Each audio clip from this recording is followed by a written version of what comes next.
Play of the game from way down. True, silence. Rainer getting absolutely A team wipe. The living bomb's going. Oh my goodness, the ring! Bob Stastinko gonna find Rainer!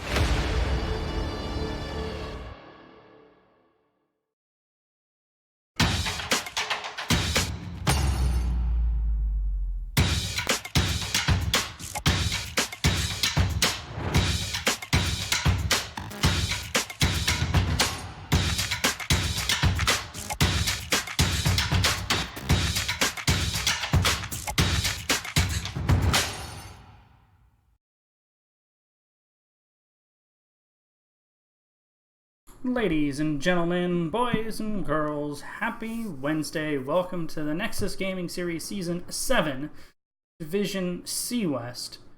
Paraloot. I don't know why I keep saying Paraloot. Ignore that. Plug Walk versus Can't Counterpick Stupid. My buddy Wipeout here to ride Shotgun. How's it going, man? Not too bad. How are you? Pretty good, brother. Pretty good. So we got players ready, teams ready. Just as I say that, they say they have one AFK, so not. But we will pull up the standings, look at our contestants.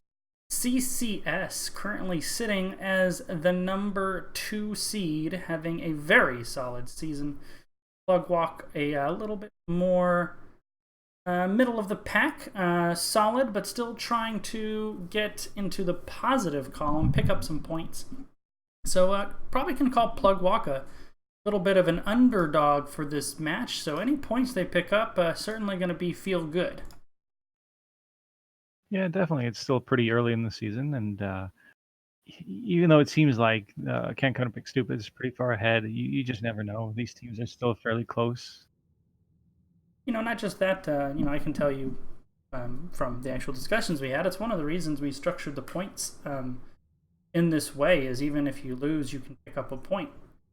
Was for those kinds of situations where one team is heavily favored and you can be on the losing team and feel like you still got something out of them and just show up and with nothing. Even though you win a game, you get a point. Every little point helps. Well, I'm going for the underdog, so Plug Walk.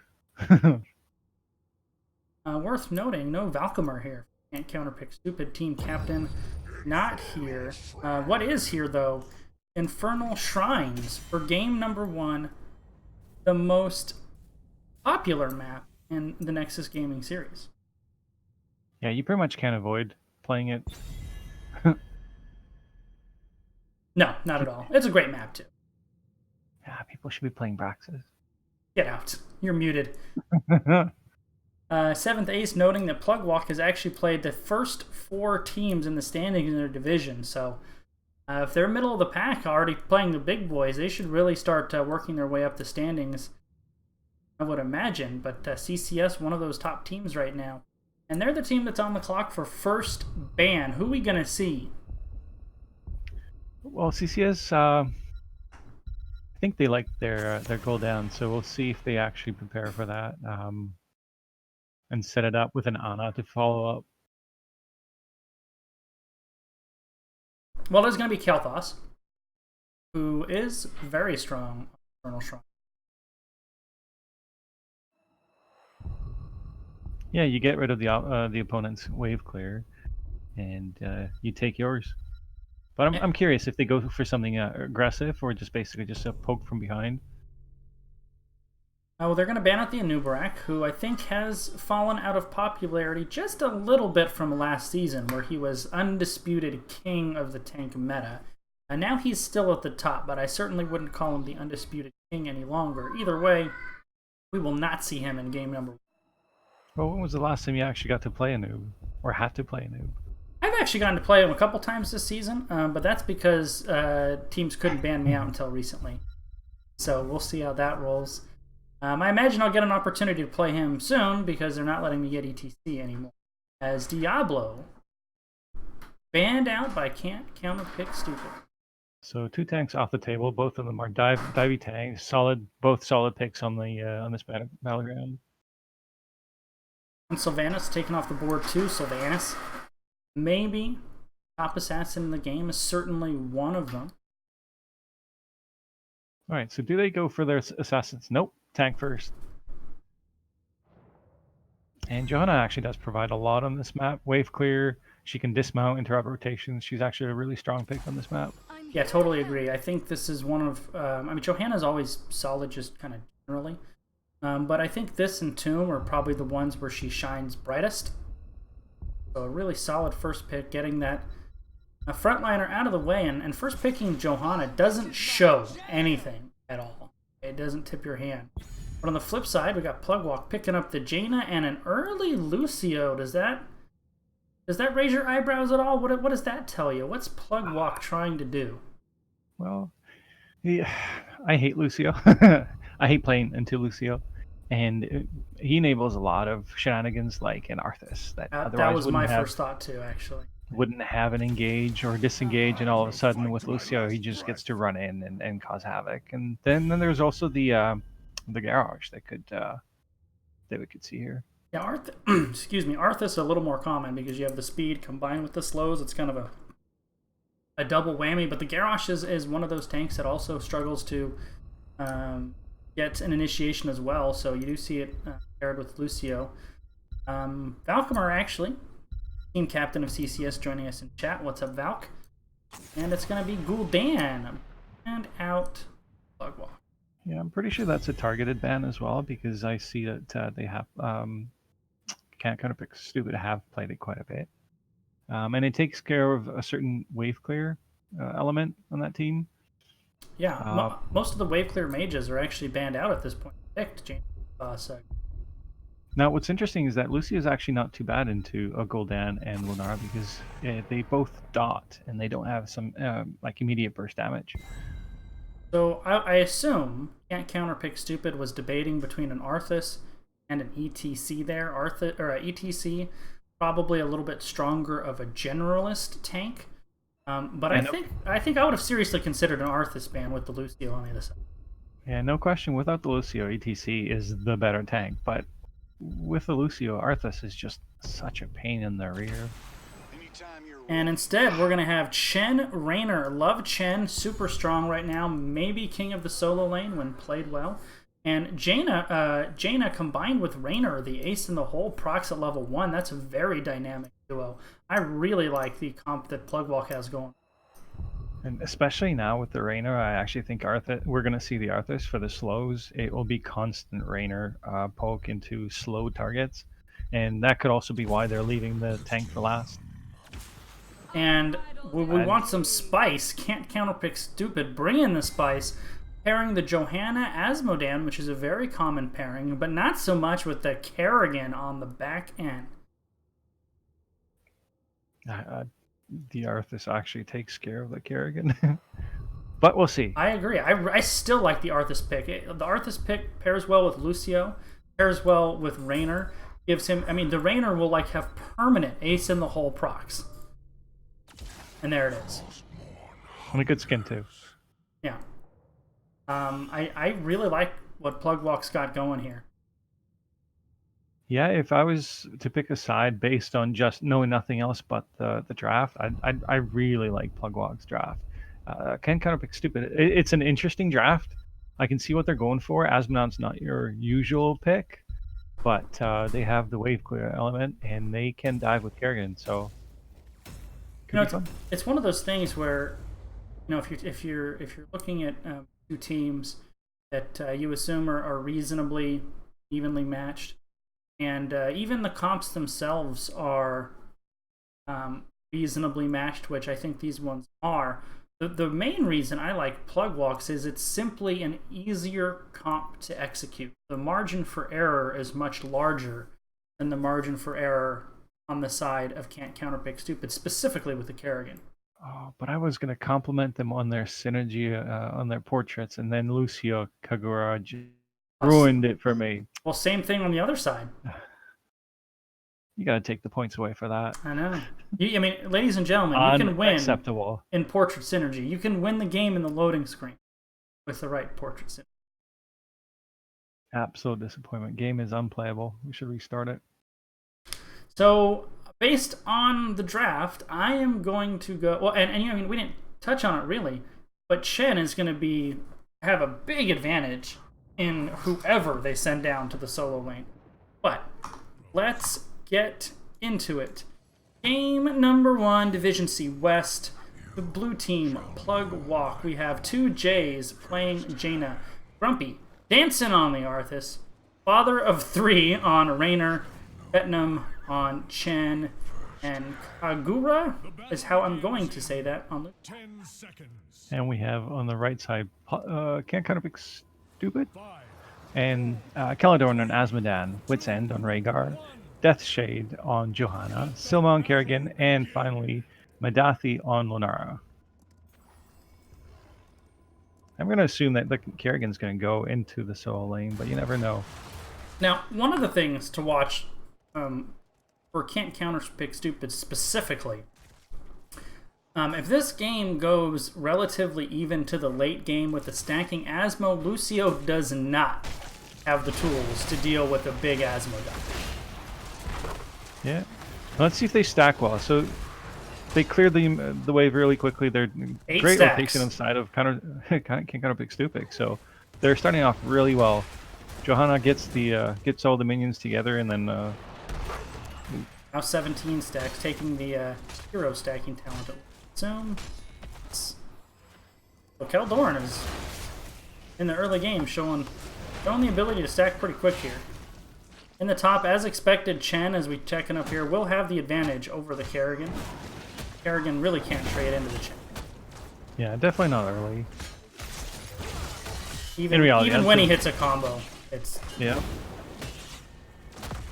And doesn't get the globe one. That's unfortunate. Neither one. Yeah, if you deny the globes there, Chen's really going to be hard to deal with. They might eventually want to actually switch it around and put someone like Lunara up top. Maybe she'll deal better with the Chen, because that would be very impressive. In the meantime, Can't Counterpick Stupid got a camp pushing mid, and they're getting the bottom camp as well. Great rotations from CCS. Yeah, I really like what I'm seeing from Can't Counterpick Stupid in the 4-man. They're winning the 4-man, they're controlling it, they're stacking well. Kerrigan, even though is going to have a rough time into this Chen, she's not trying to force anything. And I kind of would like the Chen to be a little bit more aggressive. Frankly, they're both playing pretty passive up here in the top lane. Yeah, and one thing we're seeing here is that Plugwalk is pretty slow in the wave clear. Now they're going to get invaded, and let's see what we get here. CCS very aggressive. Arthur's getting chunked. He's in trouble. This could be first blood. Nice zoning blizzard by 2Js on the Jaina there. That blizzard probably saved Arthas, but the camp invade is successful. And at the top, we have Kerrigan going for the Shaman camp as well. So we're going to have 2 camps pushing bottom and mid, and potentially a Shaman camp pushing top. And this wipeout, this is going to be 4 camps to 0 in the early game. That's the XP lead right there, or Can't Count. Yeah, and that's surprising because I did think that Plugwalk could compete at least in wave clear. Johanna just enables the 4-man rotation so well. And they're really doing a nice job. And Rhaegar too. Don't underestimate the Rhaegar lightning shield in the wave clear as well. You can see it on display here. But finally, top lane bruisers taken by Plugwalk, and here we go. First real 5-on-5 of the game. Okay, Arthas is stepping up, taking a little bit of damage. He's about halfway through. Ooh, Lucia got caught a little bit. Chen going in deep, trying to suck some of that damage up, but now Plugwalk in trouble. Lucio skating for his life. Dunk doesn't get anybody, does grab some Shrine Monkeys. Nobody from Plugwalk is down yet, and they are now running for their lives. This first objective is going to go over to CCS, but a tip of the hat to Plugwalk for not fighting a losing battle and compounding that with unnecessary deaths. First blood yet to be seen here in Game 1. Yeah, Chen's going to stay top. Soul Laners are going to duke it up top again. I was wondering whether CCS would actually see if they can catch the Chen up top, but they decided to just push mid along with the Punisher. And that's what they're doing. Front wall goes down fast. Asmodan is stacking pretty quick, frankly, Wipeout. Already sitting at 85 stacks, 4 minutes into the game. An interesting decision made by Plugwalk with Jaina sitting bottom. Usually you'd want to match the opposing team, especially with a Punisher that's with this Punisher Frozen. He's really strong by disabling the structures. But it worked out for them. The trickle XP with the fort falling at 4 minutes and 30 seconds going to be definitely in CCS's advantage. And you know, what I highlighted was if this game goes long and Asmo gets to stack and they stay about even, it plays into CCS's advantage. And so far, that's what we're seeing. Alright, we have Elusive Brawler on Chen, so he'll be able to fight into the Kerrigan easier. And Kerrigan's got the Boundless Fury, so she'll be hopping around, getting shields. All the other talents are pretty standard. Icebound Fortitude and Arthas. Cleanse on Rhaegar.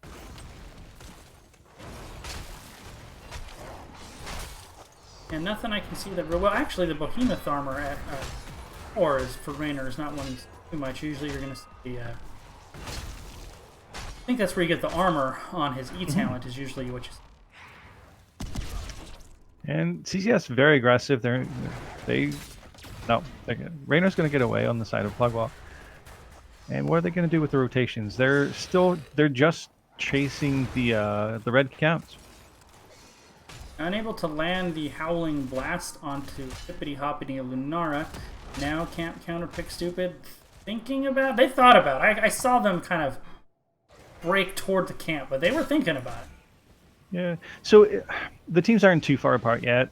It's important on the side of Plugwalk to not panic just now. They still have time. They don't want to get too aggressive because CCS are going to be 10 in a second. So they do have to watch out. Arthas probably will be watching out for the rotations of CCS because as soon as they hit 10, they're going to see if they can steal that camp. That's you took the words out of my mouth. I was going to say if I'm Plugwalk, you take that camp right now because that's a huge invade signal once CCS hits 10, and they do, despite Kerrigan falling to Chen in the top lane, forcing the Asmodan to rotate up. 10's now on side for Plugwalk. For the side of Can't Counterpick Stupid, we have as a Tide of Sin, is that what it's called now? Yes, Tide of Sin, Ancestral Healing, Blessed Shield, Ultra Lisk, and Leaping Strike. And I'll let you call the Spice. Yeah. On Plugwalk that wipeout. Water Ellie on the Jaina. We have Summon Sindragosa on Arthas. That's the Spice. Yeah, that's the Spice. Storm Earth and Fire on the Chen. Hyperion on Raynor, and Sound Barrier. So everything else is pretty much normal, but the Sindragosa is, you're hoping to win an objective. So let's see if they can.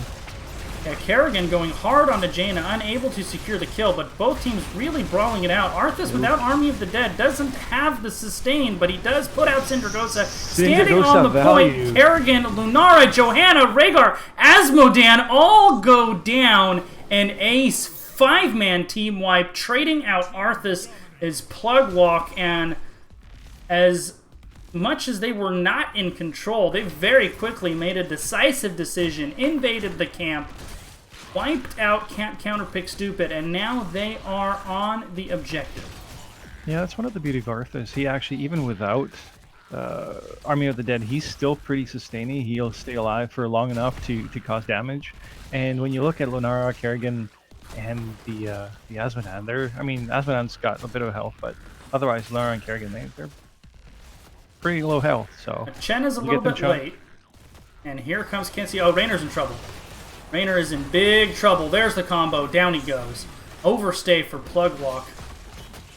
And now they only need 5 more Stride Monkeys. I want them to stay in just long enough to get those. Though they could not get Rhaegar on the other side. Arthas, will he stay up? Nope. Arthas is down. They need 3 more. Plugwalk needs 3 more to actually get this objective. Can they get it? One more. Well. Jaina is at a blizzard. That'll do it. Objective secured. However messily by Plugwalk. Alright, I don't think they're in any condition to actually chase or push with the Immortal. So they might other lanes.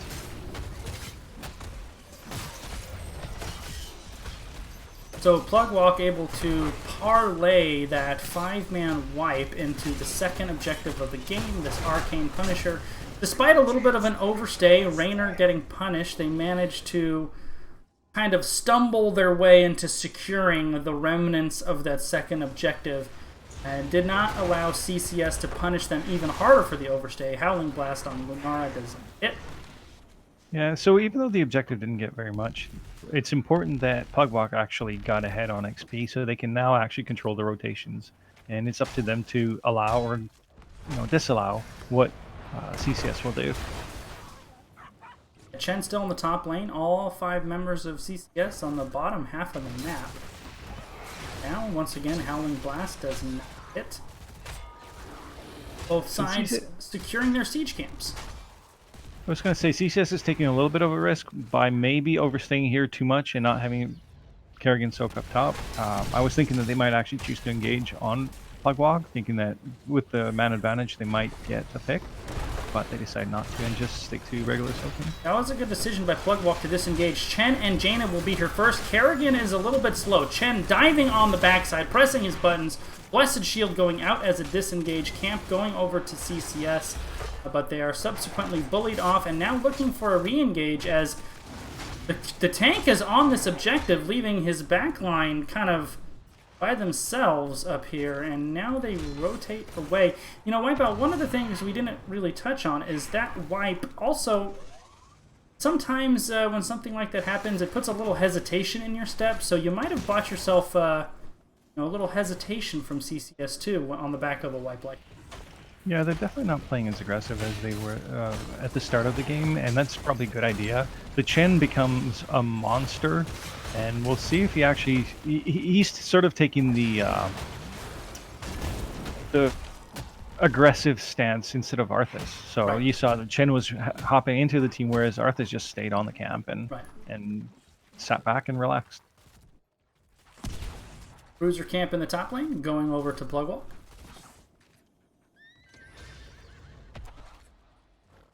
Side of Can't Counterpick Stupid, making the mirror move on the other side. Okay, so both teams actually take the camp very early. Usually you do want to wait a little bit, but then again, if there's nothing else on the map, you might as well look for a pick while your camp is pushing. So level 16 will be here for Plugwalk a hair earlier. Can't Counterpick Stupid, not by too much though. Actually, it's about dead even. I take that back. It's very close. All right, it's looking like we might get a big fight up top. And Jaina, or Kerrigan's caught out. Big healing coming out from Rhaegar. There is Summon Cindergosa, but that's probably a little too deep for them to follow up on it. And it is. Hyperion goes out as well. And will Plugwalk signal the retreat after pretty much everyone pressed their R buttons? No, they're sort of going in on this fort here. A Shrine is active. So we still have Sound Barrier and Chen party. Will Chen actually hit it because Lunara is so low? I think Lunara is low because Chen did hit it actually. But now look at this Lucio speed with the Arthas and CCS in trouble again. This time it's Rhaegar that takes the damage, but they're taking the fort on this withdrawal, and the health bars for Plugwalk are not particularly great. But still, 30 seconds till Rhaegar is up. Let's see what Counterpick Stupid does with this. Yeah, this will give a huge advantage to Plugwalk to get started. They'll probably be at about 30 monkeys by the time that CCS can re-engage. So that pretty much gives them the entire objective. Yep, and Can't Counterpick Stupid has recognized that. They're going to other parts of the map. They're getting camps. They're putting pressure on the bottom fort. So doing other things since they're not going to contest the objective. And that's the sign of a veteran team. Now, are they going to defend it? Okay, Plugwalk is actually not pushing with the... Okay, now they are. They've decided to come back, push with the Punisher. I think they're going to try to save this bottom fort, because I think it would have fallen if they didn't respond to it. So Chen picking up the bottom fort. The rest of the members of Plugwalk are pushing in with John Cena. There goes Cindergosa and Hyperion. This mid fort is really dead.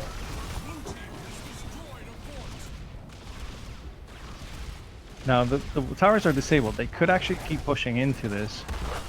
Yeah, I know they want to be wary of the Kerrigan counter-engage, but as long as John Cena is up, I think if you're a Plugwalk here, you call for front wall and out. And that's exactly what the call is. They'll have time to go grab this siege camp should they choose to. Now they have to be careful not to overstay. Maybe. Because I think CCS have found their legs. They're getting aggressive again, and they're looking for this fight. A great howling blast there by Grumpy. Lucio pressing the speed button, and they had just enough time to get the camp. But now, Plugwalk looking for the engage. Here comes Chen putting a lot of pressure on the backside. Ancestral forced to go out on himself, but it does not matter. Rhaegar absolutely gets melted. They killed him twice. Chen, I don't think we're going to see a Chen in game 2. Yeah, no, you can definitely see that Chen is really good, very strong right now. I've taken a liking to him as well, playing solo lane, and you can see the Betnun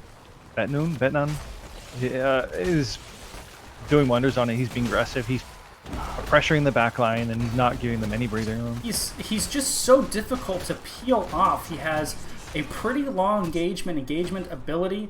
He is tanky, he's difficult to kill, and if he gets onto one of those backliners, he does so much damage that he can basically single-handedly either kill a squishy or completely zone them out of a fight. And then on top of that, if you add in the fact that he actually has hard CC with Panda Pals, he's in a really great spot. Yeah, how do you disengage from that Chen? You have one stun in Blessed Shield, and maybe Kerrigan can land something, but otherwise Chen has free reign on your backline, and he's really difficult to kill, like you said. Well, Lunara should be able to get away from him with Leaping Strike. It's really Rhaegar that they've punished, and I think Rhaegar as a melee healer has to kind of play a little bit more conservative, frankly. Yeah, it's something that CCS will have to adjust if they keep looking for fights. They're going to have Rhaegar stay back a little bit and actually control that Chen. But the real way to deal with him, Wipeout, is in the ban phase. That's the next thing. But the game's not over. They can still adjust how they approach these fights. Look at this call by Plugwalk, taking both top camps. CCS did take the mid lane one, but those top ones are way more valuable. And now they're going to kill this fort. They're prepping for next objective. Great job by Plugwalk, but they're going to get hard flanked here. And Arthas is not here. Yeah, that's a really nice call by Counterpick Stupid, and they're going to get rewarded for it, even though Kerrigan... No, she's got her cocoon, but... Oh, Ancestral goes out. Jaina will go down. No, she won't yet. There she goes. goes. Too. Kerrigan goes down. It's a bloodbath. Chen, though, still alive and going strong and threatening to kill both Azmodan and Lunaro by himself. They did get the fort, though, at a cost of 3-4-1. With the 40-second death timers, though, this objective will go to Counterpick Stupid. Yeah, and now we're going to have Arthas probably clear mid lane because that's already taking down the wall. And that's a pretty easy start for Counterpick Stupid on the shrine.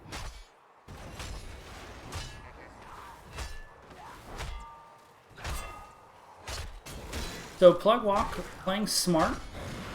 Not really going in. Chen feeling like he's invincible and just kind of hanging out. He does need to be careful, though, because as good as he is, he's not invincible. Well, 4v1 especially. Yeah, if Plugwalk plays their cards right now, they don't have really much to worry about, even if CCS wins the objective, because they have Fort still in the lane and a fully healthy keep. So they just don't want to die right now, otherwise CCS might look to end. So this fort is going to go down. It's going to go down fast. Arthas is in the bottom lane and not here with the team. Kerrigan is heading down here for some reason. I'm not quite sure why. But Arthas, I assume, is going to get this bottom, and then he will hearth back. Arcane Punisher barreling down the top lane onto the keep of Plugwalk. And when's he going to jump from the top rope? There it is. Yeah, Arcane Punisher still does a ton of damage, and it is a fairly late game Punisher. So the way I see it, Plugwalk will probably lose the keep. No, they burn that down so fast. Really well played, but there's Sindragosa. There's the sound barrier, and now CCS in trouble again. Down goes Azmodan, and with an Arthas Lucio, I don't see how they get out of this. Rhaegar goes down. Lunara trying to secure one more kill on somebody. Will it be Chen? He drinks for just a half a second. Chen goes down, but so does Lunara. Kerrigan kind of waiting in the wings, but that is 3-4-1. Plugwalk really punishing Counterpick Stupid there. What a turnaround. Didn't see that coming at all. CCS overstayed a little bit. Didn't expect the clear on the side of Plugwalk. Yeah, you really got to tip your hat to the ranged damage players from Plugwalk, because they dumped all of their damage into the Punisher, and they dropped that thing fast. Raynor and Jaina just blew through it. Alright, now CCS has to be really careful here. If they start staggering death, it's game over. Yeah, this bottom keep probably going to go down, although Asmo and Rhaegar will be up in about 5 to 10 seconds, depending on who we're talking about. Oh, but Johanna might be in trouble. She's Johanna. No, they're not going for it. They're not...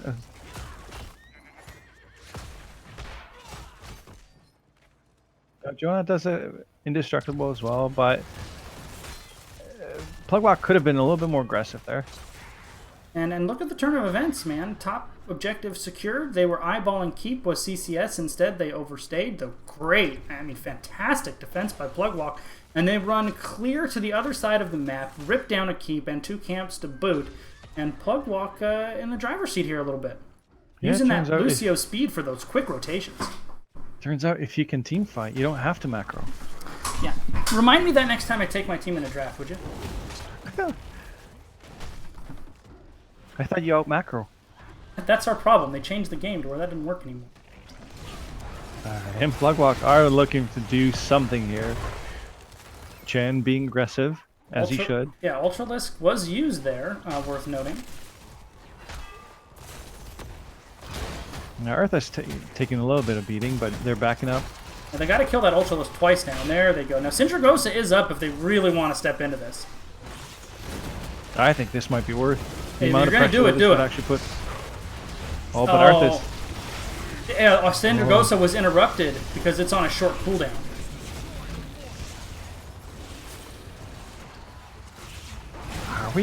Are we seeing a throw? And can Counterpick Stupid are going to get the start on this Immortal. Again, this potentially still doesn't end, even though it's a very late Immortal. They did get the keep, though, worth noting. And I think it was the Blessed Shield that interrupted Sindragosa. Raynor is in a rough spot. You cannot stand there. And I kind of want to see CCS just go in on this top fort here. 20 seconds till they have a front line. They 5v4 in on this, or even 4v3 in on this. This is no time to be shy. There are 2 people down. This is where you take the keep, and potentially threaten to end if they get a pick. Yeah. Plugwalk needs to be really careful. Big dunk coming, hitting everyone, but they haven't confirmed it yet. Now they will. The damage over time will confirm the keep. Also, Kerrigan wiping out 23 Shrine Monkeys with her friend Biff there. Now, again, luckily for Plugwalk, it's going mid where they still have an intact keep. But the wall is gone, so it'll go straight to the keep, and they'll have to be, again, on point with clearing that Immortal. Yeah, I think waiting so long to use Sindragosa is going to loom large in that mid lane advance there for Plugwalk. He kind of really held it to the last minute. I think if you're going to rip Hyperion, you just rip Cindy at the same time, you know? Yeah. And this Immortal is going to do damage. I love this move here by Plugwalk. They're seeing if they can fight behind it. However, a lot of lane maintenance needed to be done on the side of CCS, and they're going to burn this Immortal really fast one more time. Look at the map wipeout.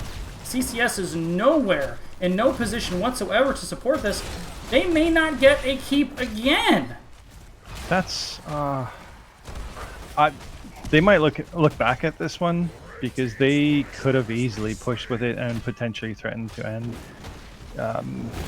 I understand maintaining your lanes, but this isn't the time. This is a late game objective. You gotta push with it. Yeah, instead they went back and they cleaned up some katas in the mid and the bot lane.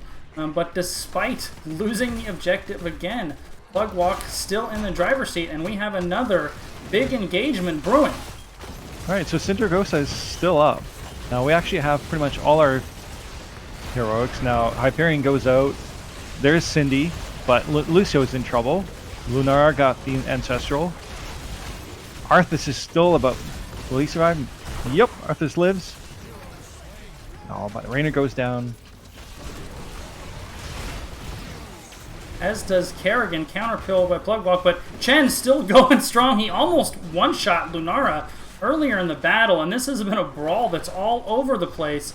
And when all is said and done, 1 for 1, no advantage to either team. But Plugwalk does want to clear this up. They want to keep their mid keep on the board. Yeah, and they have Gina to clear it quickly. They have the Arthas there to stall it. We're resetting the board. We're pretty much even.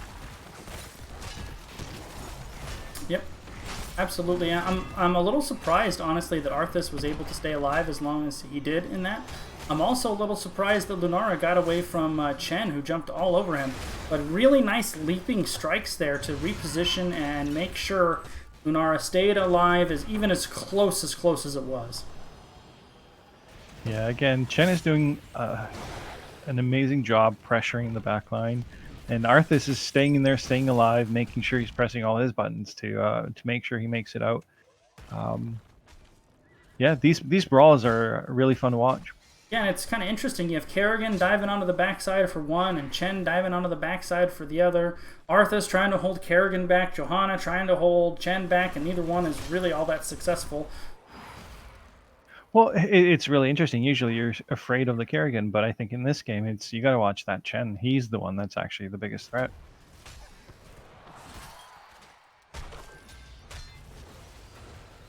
All right, last fight. Who's it going to be? I mean, I would say this next fight should decide the game, but, I mean... How does it not?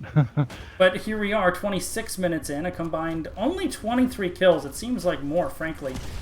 Level 24 to level 23. Engage on Chen. If he doesn't pop his ulti... He does. He had to. He just had it. And now it's Lunara in trouble, though, in the counter kill onto Lunara. Chen popping Panda Pals. Not only getting out alive, but able to kill Lunara. Johanna is going to be body blocked into oblivion. Globes be damned. And here is the window for Plugwalk. Yeah, this is going to be the victory walk. They're going straight for core. They might actually still pick up that the Kerrigan kill.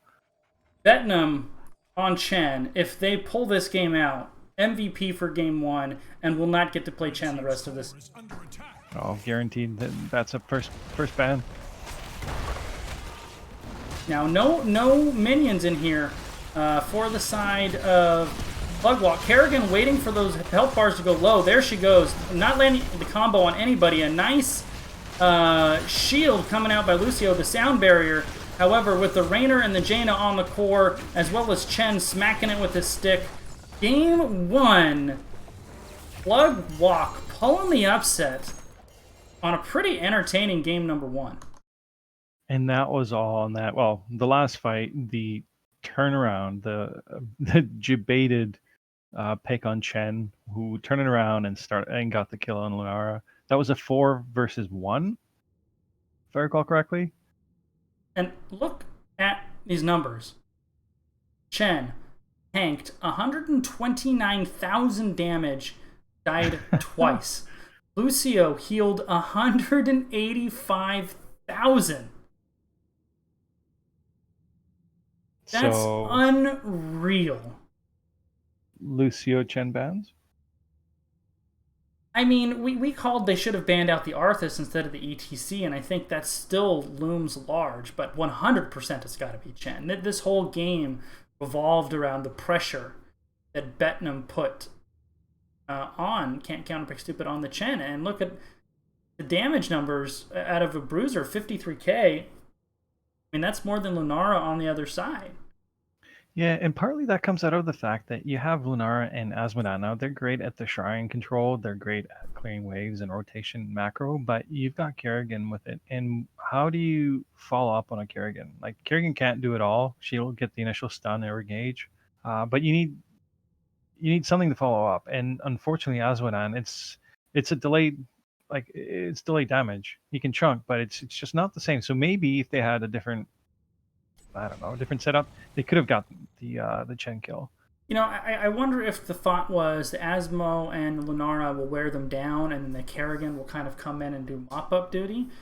But, you know, this kind of goes back to what I said in the beginning, like the composition that CCS put together was just a harder composition to execute. Like, more things had to go right. Whereas what Plugwalk was doing, they just had a larger margin for error. Their comp worked on a number of foundational levels to where they didn't have to do anything fancy. It was very meat and potatoes comp and effective. Yeah, and that's again, Lucio's really good into the comp because he can heal through AoE dot damage, and Chen and Arthas are both beefy, and even Raynor can actually sustain himself pretty long. So that's where you get the healing numbers. All right, well, we're going to take about a 60-second break, and we'll be back in just a minute.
All right, NGSers, we're back for Game 2 at Dragonshire.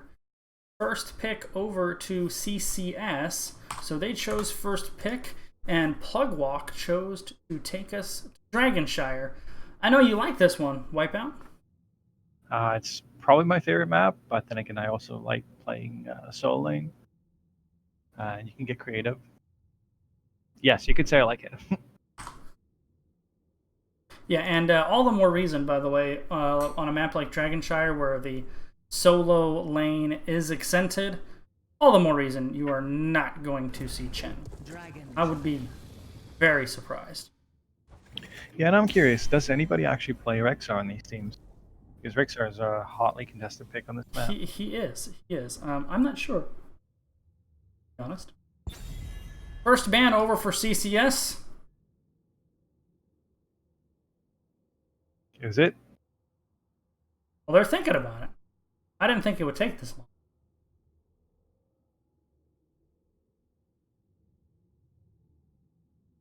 Oh, and thank you, Slexia, for the bits, by the way. I did not get a chance to say that during the cast. Always nice to see Slexia around.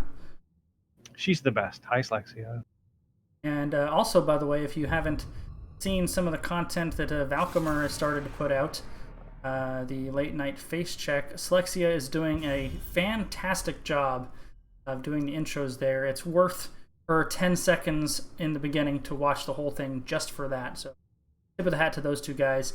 First ban Kael'thas for CCS. You know what I just realized? Yes, is too long for my thing. I'm going to change it. It says CCS in effect. Anubrak, one more time. Banned out for the plug walk. So the ban's very similar to the first round. Priority put on Kael'thas by CCS. Now, I'm speculating, Wipeout. If they don't ban the Chen here and they have the first pick, are they going to deny it by picking it themselves? I mean, I would, but I play him. And the new Chen isn't as straightforward. There we go. There okay. it is. Not Discussion surprising. over. And not surprising. Now, if you're the side of Plug Walk, is there anything you saw on a particular hero in Game 1 that you don't want to see here in Game 2? The same comps don't really apply. I would say whatever counters what you want to pick in the solo lane, because the solo lane is so important, and then come up with a good 4-man rotation. So, okay. I mean, we did see the Asmodan chunking people, chunking the entire backline with the dunks. Yeah, and I think it was Keldorn who played Asmo, showed very strong competency on the hero. I don't see it on Dragonshire a whole lot. It's not one where you see him highlighted on. But we won't see him here, but we will see a first pick Dibbles. That's not something I'm seeing a whole lot of nowadays. Yeah, you can. There are ways to actually play into Dibbles. Absolutely. Things like an Ana pick or a Leoric or whatever. Tychus. There are plenty of ways to actually Tychus. There are ways to shut Diablo down, and he can't really play very well. Then there's also the Garrosh that you could take, and playing Diablo into Garrosh is miserable. Absolutely. Instead, going right back to the Lucio and the Jaina. So Plugwalk saying, if it's not broken, don't fix it. I believe that was the exact order of their first two picks last game as well. So it's actually interesting. A lot of people don't like playing Lucio into Diablo because as you ride walls, you get slammed. But then again, if you can control when you pass by, I've seen some amazing Lucios that just body a Diablo. I question the pick because I don't think I'm good enough to play Lucio into Diablo. So that's something that Kagura will have to be really wary of. And on the flip side, I love that rotation for CCS. Sylvanas is always strong, but also the Raynor, take it away from the Jaina pairing. Raynor is one of those heroes who can also wear Diablo down as a little bit of a sort of pseudo-soft counter to Dibbles. So great pickups by Can't Counterpick Stupid. Yeah, it's actually a really scary... those two are really scary together. They can push the bottom lane really hard, and when you control the bottom lane, there are a couple maps that when you control bottom, you essentially auto-win. So if you pair a good healer, good sustain healer with those two, push bottom hard, it'll be really difficult for Pugwalk to respond. Now, are we going to see the Arthas let through again with the Lucio there? Because this is the exact same decision they had to make game 1. This time they ban out the Johanna to, I assume, for blinds, also to not accentuate the Karen rotate. That means Arthas, though, still on board. I don't think... So, seeing Diablo, Sylvanas, and Raynor, I wouldn't like the Arthas, regardless of the Lucio. I think Raynor does a number, so does Sylvanas. They both do a number on the Arthas. I wouldn't have the balls to do it. I stand ready. Garrosh, there's a good counter to Dibbles, and the Vala. Yeah, that's a much better pick than the Arthas, and he's still enabled by the Lucio, so they go together really well. You've got great threat, you've got speed. The Garrosh basically keeps the Diablo in check. Now, the things that concern me about that, as it stands now, Plugwalk doesn't have percentage damage until Manticore and Vala. That's fairly late in the game, as we have an Anno picked up by CCS. Also, the Vala specifically needs to be really careful. If Diablo gets a hold of Vala, she's in a lot of trouble. Yeah, and it's actually interesting because the Raynor will outrange the Vala, so she's got to be very careful about her positioning. And with Lucio, I don't know that you take the same trades. All right, and Malthael into Urel. So it'll be a fun fight up top because Urel Malthael will actually end up running her out of mana. And the flip side to that too is if Malthael ever decides to cameo with the 4-man, Last Rites on Diablo is very effective as well. Yeah. Assuming you get him that low. And the percentage. It's not fun to play into a good Malthael.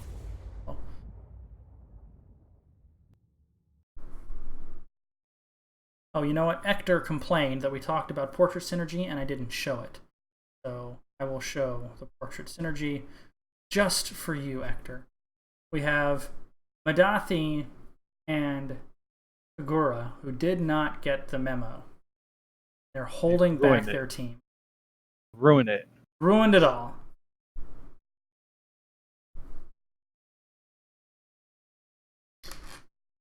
All right, so we talked about the drafts at the end of game 1. Who you like here in game number 2? I actually, like I said, I already mentioned that I really like the Raynor and Sylvanas duo, and with Anduin and Diablo, that's a scary combo. And I actually kind of like it better. I think that they have a real chance to put a huge amount of pressure on the bottom lane and just make Plugwalk have to respond to it, and that basically leaves them without being able to pressure out the lanes.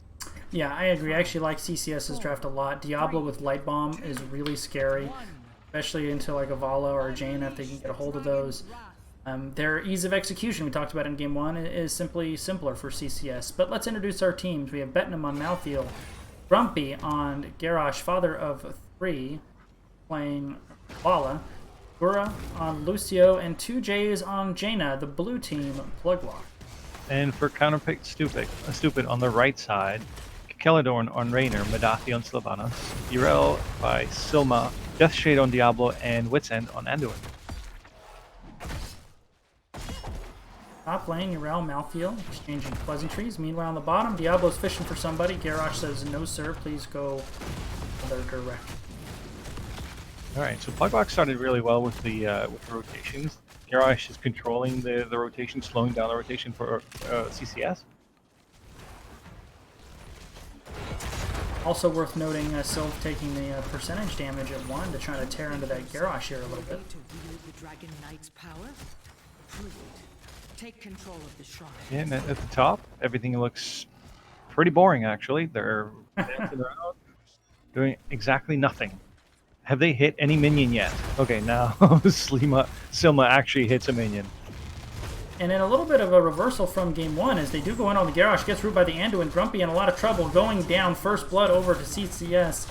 But in a reversal from game 1, it's actually Plugwalk who starts on the macro game early, securing their siege camp, while CCS beat up on Garrosh. Alright, so bottom shrine is channeled by CCS, who's going to get the top lane. I think Malthael probably out-sustains Urel, especially since he's got the lane. And right. I assume he'll do the Never Die Alone talent. Is that 4? Yeah. But now Plugwalk have to defend this DK. Yeah, and they're not going to be in time. First Dragon Knight, 2 minutes and 5 seconds. Over to Counterpick Stupid, coming back with a vengeance here in the early game. That is an early DK. Yeah, so it's a 2-minute DK. He probably won't do much, even though they're actually putting a ton of damage with the Sylv supporting him. She'll get out. They're being safe, being smart about the rotation and how much damage they take on the DK. Yeah, absolutely. You don't want to just let it get blown apart. It doesn't last very long this early in the game, but they're maximizing what they get out of it. Despite the fact that Plugwalk is actually, well, no, I was going to say they were slightly up in XP, but now it's about even. Diablo waiting on the flank here. He wants to get his hands on anybody not named Garrosh, basically. Even though he's already got Garrosh once, but yeah, at this point, I don't think that's a good idea. Looking at Vala, there it is, slammed into the wall. There's the overpower. They kicked the Lucio away for so no heals. Vala does get Flame Breath. They tried to huck Diablo over the wall, but it wasn't quite far enough. And yeah, at this point, if we look top, Malthea is just starting to win the lanes. He's with the sustain he's going to have and the threat of die alone, he's probably going to body the Ural out. Yeah, that's a big power shift in the solo lane once Die Alone comes online for Malthea. All right, is CCS going to sniff this out? On cam? They do not. They are. Plugwalk pretty slow on taking the bottom camp. Lucio in trouble. There's the overpower. There's the damage. Root does not hit. He is able to skate away to safety. But Sylvanas, not so lucky. And I don't think she has Haunting Wave. She does not. Sylvanas goes down. CCS does grab the camp, though. And now Malthea all the way from the top lane rotating in. But that is a terrible position to be in. And Betnam is in trouble. Down he goes. Lucio in trouble as well. Garrosh being forced to use a lot of these tosses defensively. Yeah, and that hurts, not only just for the death and the XP from the death, but now who's soaking top. You're going to have to send someone top ASAP to not lose too much. Yeah, that actually allowed Urel to do a little bit of double soaking. She's not great at it, but for now, it's good enough. That seemed like such an odd rotation to come all the way down there with the Malthea. There had to be a little bit of a miscommunication. He was so isolated out. Yeah, and I understand after 10 with Malthea's ulti, whatever it's called, I can't name escapes right now. I could see where you'd want Malthea to rotate down, but otherwise you want to be double soaking, especially with on a pale horse. There's another invade. This time though, they get Diablo hucked over the wall, trying to hold him in, but there's the leap of faith to pull him to safety, and another successful invade by CCS. Another rotation by Malthea. This time though, not quite as aggressive. Yeah, well done by the Malthea. He was looking to see if he can help out, but then smartly decided to just to leave and get the soak. And now he can start putting damage on the Ural. And this is kind of XP status of the game right now, as Sylvanas does get tossed in. Nice Haunting Wave, escaping with 137 health. This kind of feels like a game that CCS should be up in it, but the XP is like freaking identical, and that's kind of the gameplay changes right now. Right. So for now, I think CCS can easily defend the DK. It's Raynor. He'll poke out Garrosh all day long, but they're not going to take these points back. It's definitely not top. And Diablo just died bottom, even though he has reset because of souls.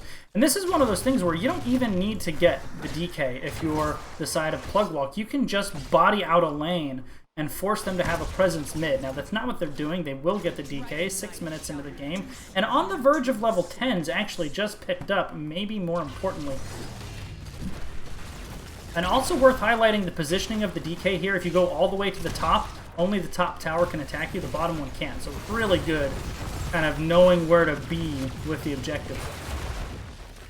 Yeah, the DK is at 50% health with 45 seconds to go, so they are going to rotate bottom, not deal with the big defense that CCS can put out, and at least get some more damage on the bottom lane.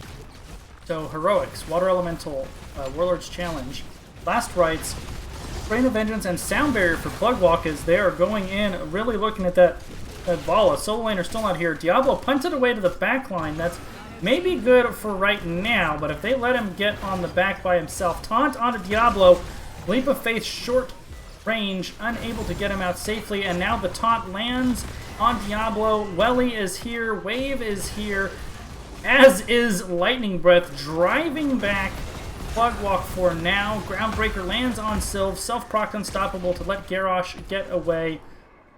Only a lot of buttons pressed for just the one kill. Yeah, and they weren't able to get the fort, but they will in a second. We didn't talk about the heroics on the side of CCS, so Hyperion for Raynor, Wailing Arrow for Sylvanas, Ural to Ardent Defender, Lightning Breath for Diablo, and Light Bomb for Anduin. I kind of would have preferred APOC, I think. I think APOC with the Light Bomb does some amazingly horrible things. Exactly right. Now, I will say, though, the Lightning Breath with Ace in the hole on Raynor is really strong. Having said that, post 13, if you can get the APOC into the devastating charge, into the wall with the Light Bomb, he can basically one-shot Vala or Jaina or Lucio by himself. Like, he doesn't even need follow-up. Yeah, and you can see that Death Shade is actually positioning well. He's staying in the shadow, in the bushes, looking for the right engage. So I would have trusted him to actually do the APOC engage. There's an engage on Garrosh, damage on Garrosh. Garrosh does pop the Unstoppable to get out. You can see though the damage that Sylph and Raynor put out is a threat to Garrosh. Like, there's no two ways about it. Meanwhile, in the top lane though, Yrel having a real hard time down here as Malthael's pushing in hard. Yeah, and the problem is she has to keep her ulti as well, because otherwise she goes down to last rites. Yeah, absolutely. And I had to look it up. Yeah, Yrel can't even stay. She's got to go back now. All right, so do you actually rotate the Raynor top? I wonder. Bending Hyperion actually on the bottom point to make sure they secure it. It's going to be close though. Hyperion used for naught. DK again secured by Plugwalk. This does not look like a number 2 team versus a number 8 team. Well, they are missing Valkymer, who I believe is also their shot caller. He's their, I don't know about shot caller, but he is their primary tank player, so that there's something to be said for that. But this has been a really back and forth set both ways. Both these games have been really competitive. Yeah, and while we are even talent tiers, they're going to start going down on structures, and that's a big deal. It'll be much harder to actually defend Shrine. And this Malthael double soak that Yrel can't match terribly effectively, I think you're going to start to see that slowly taking effect as well. Well, at the same time, CCS has actually decided to defend with 5-man the bottom push, while Malthael is just double soaking. That's a huge XP lead that, like Plugwalk. And I like what they're doing. They're just saying, all right, well, you guys are all here. We got Malthael in another lane. We'll just have Lucio press his buttons and let's get out of here. And now when they rotate away, they step right back up. You kind of have a little song and dance. Malthael getting out of there just in time. And it does have on a pale horse, so not surprising there.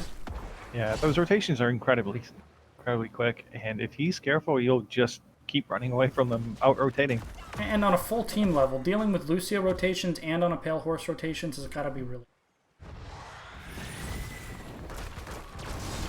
However, Camp on CCS, Plugwalk has sniffed it out. Vala not here yet. It looks like they decided to go ahead and let this one go.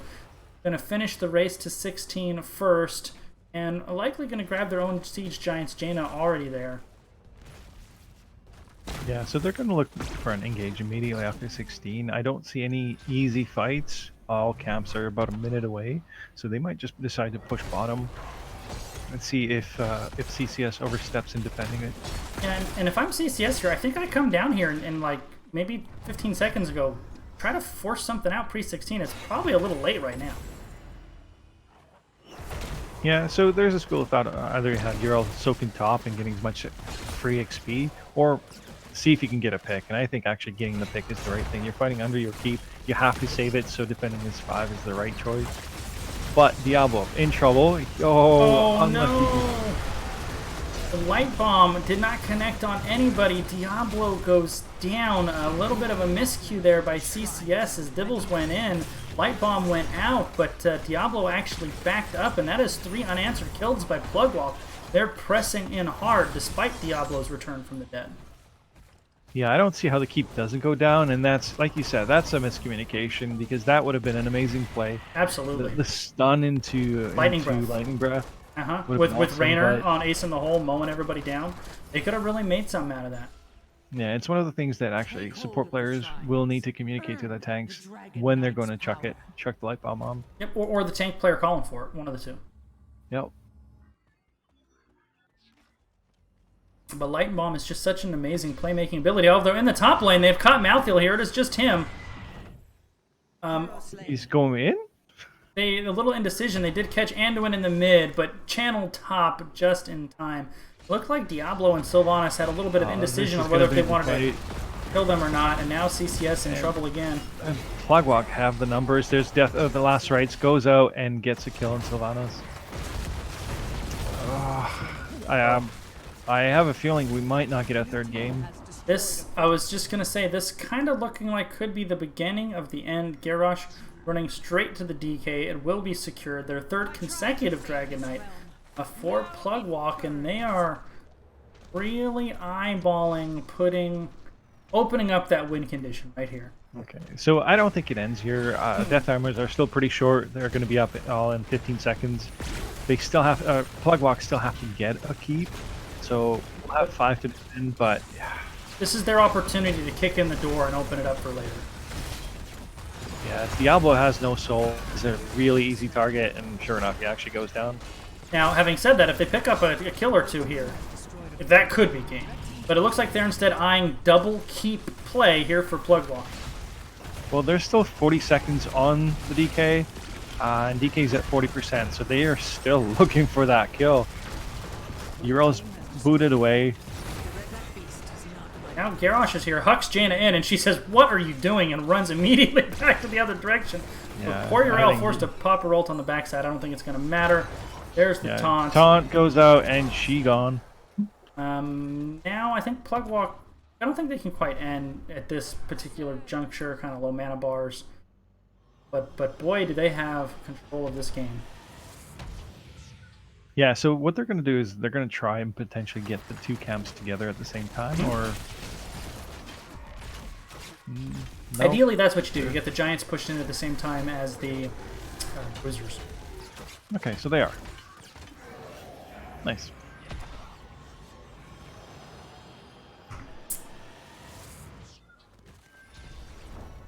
And now the invade with Urel dead, so it's actually going to be 2 giant camps and a bruiser camp. CCS has to know what's going on. They decide that they don't want to do anything about it, nor could they probably if they wanted to. Yeah, they're just going to take that one camp off the map, their own, and hope to defend the bottom push. And now I think you step in the spell armor, and if you're plug walk here, you're not looking to end. You're looking to get a couple kills that will allow you to. There's a difference. Well, this wave will get them 20, and now that they're 20, they're looking for that kill. Right, you get a kill or two, and that was what will allow you to end. But if they don't step in to defend this, you just burn the core down. That's what they're doing. Boy, shields are going down fast. 80, 70, 60, 50%. Yeah, oh my goodness, 30. Man, CCS just let them step into core and drop all their damage, Wipeout. Well, you've got a Kata and you've got 2 siege camps, so 4 giants just wailing away at the core. That core melted so fast. Wow. So, upset alert. Plugwalk pulling the 2-0 domination, picking up 3 points on the number 2 seed. Can't counterpick stupid. So, I said it from the start, Plugwalk all the way. Always pulling for the underdog. Let's show the talents here for the fine folks at home. Then we will see if we can get one of the fine folks from Plugwalk to join us for a chat for a couple minutes. And I want to talk to Betnun. And if you look at the damage by Malthael, again, going crazy, just like the first game on Chen. You are correct. Top damage that game at a Malthael. Now, part of that is that he was just perma-brawling with Urel a lot of the game, so second that. But even still, really well played. Other than that ill-advised rotation where he kind of got caught out and blown up early game, super clean game there from Betnum. Yeah, and it seems like CCS just played a little bit on the back foot, just a lot more timid than like the start of game 1. They were showing who's the boss. They knew about the standings, where they belong, and they were playing great macro game. But the second game, it just seemed far too timid. Yeah, you know, it kind of felt like in game 1, the early game, CCS was really controlling the rotations, the 4-man, and then there was that point in game 1 where Plugwalk kind of flipped a switch and they called that really aggro invade of the top lane bruisers, and they won that really brawly 5-on-5, and it seemed like that kind of flipped the game and subsequently the series, kind of off of the momentum of that real nice play. All right, let's... Let's jump into lobby 1 so we can have one of them join us.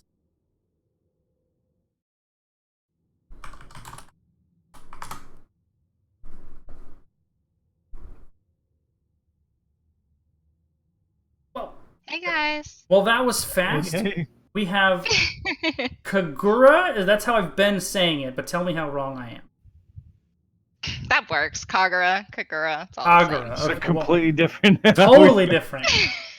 From Plugwalk, the victorious, upsetting Plugwalk, dropping the number 2 seed. How you guys doing? That was a very impressive showing. Oh, well, thank you. I guess we're doing pretty good then. Yeah, Ace was calling it in chat. He's saying, don't look at the record. Plugwalk is much better than their record would indicate. They've had a pretty tough start to the season, playing some of the stronger teams in the division. So how you guys kind of feel where you're at so far in about, halfway through the season? I mean, it's been good. I've only been playing again with them the last 2 weeks. I played at the end of last season and then in All-Stars. And then just with scheduling, I was able to join them for last week's game and this one.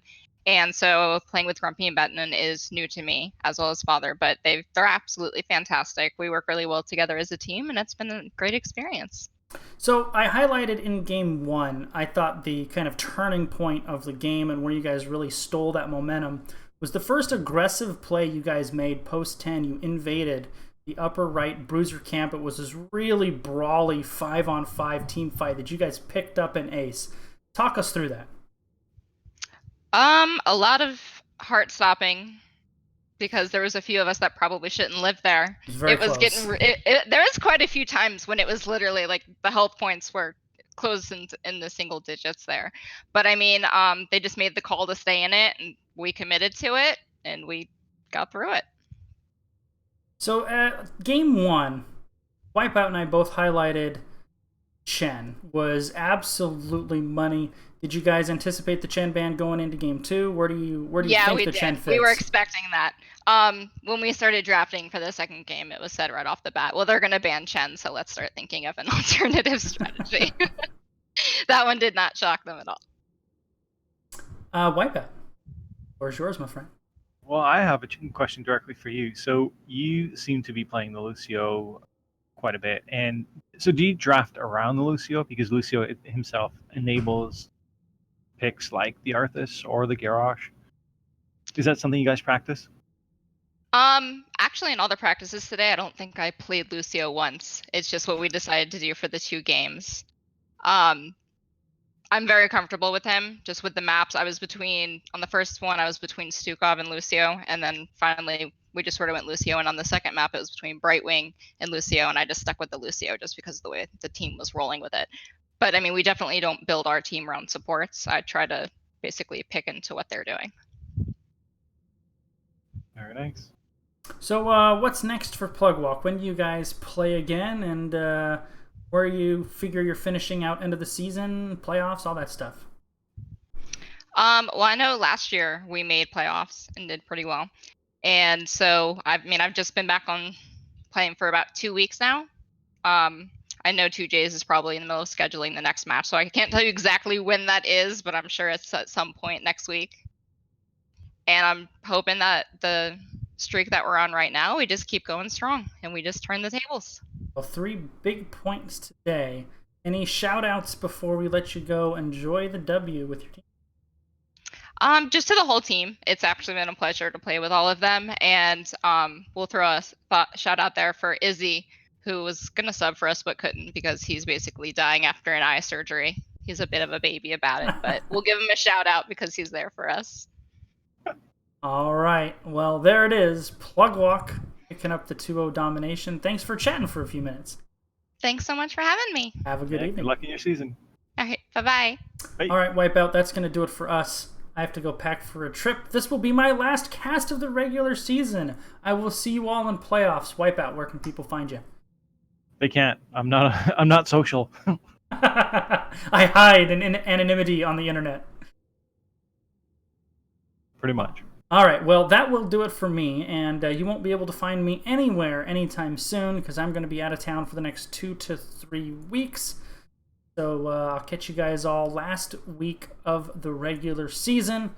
Hope everybody has a wonderful evening, and good luck the rest of the season. Have a good night. Have a good night.